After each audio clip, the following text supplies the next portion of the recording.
Hello, I'm Coach Esper, and I'm glad to have your student in my class today.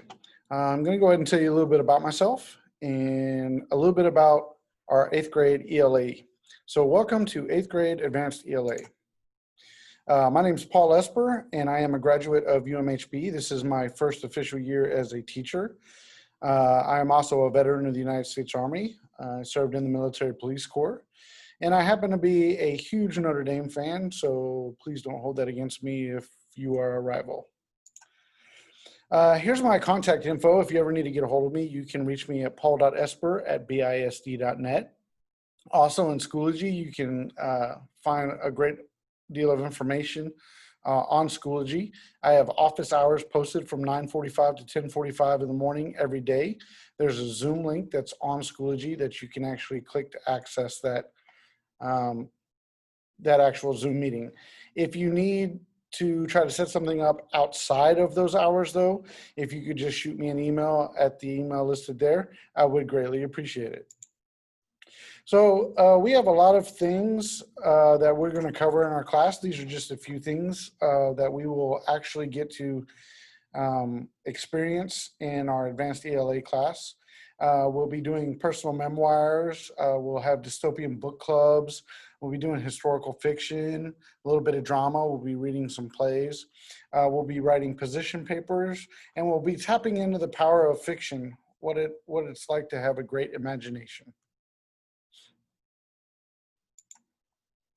Our grades, as you can see, are 60% for major grades, such as tests, major projects. They have a digital notebook that they're working on that they enter journal entries into weekly.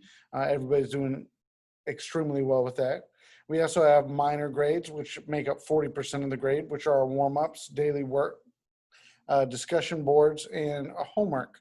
I have homework started because it's not my goal to give the students a great deal of homework.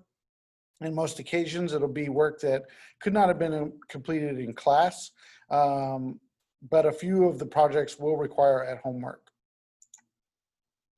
Of course, our expectations, be safe, be respectful, and be responsible.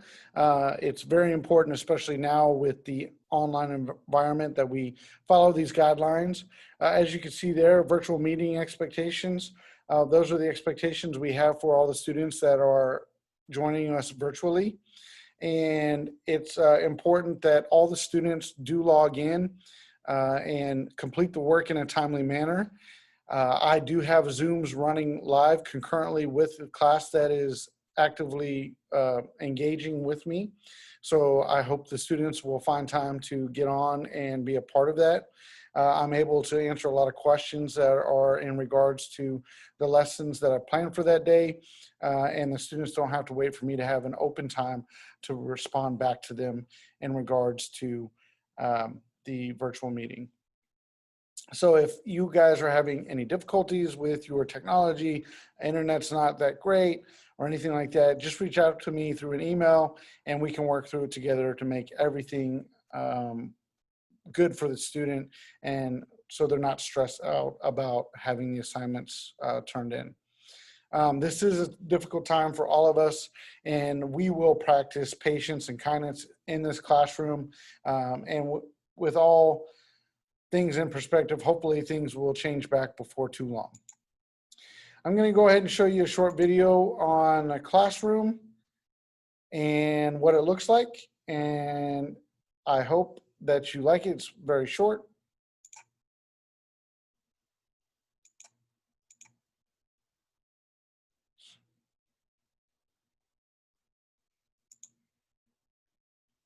So when they come in, you'll see that there's a hand sanitizer station that they actually use to sanitize their hands as they come in.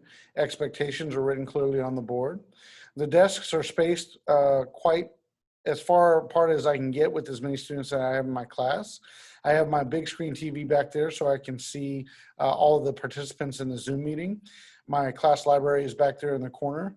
You also see some comic book artwork on the walls. I'm a huge comic book fan, and I really hope to get the students even engaged with the use of graphic novels.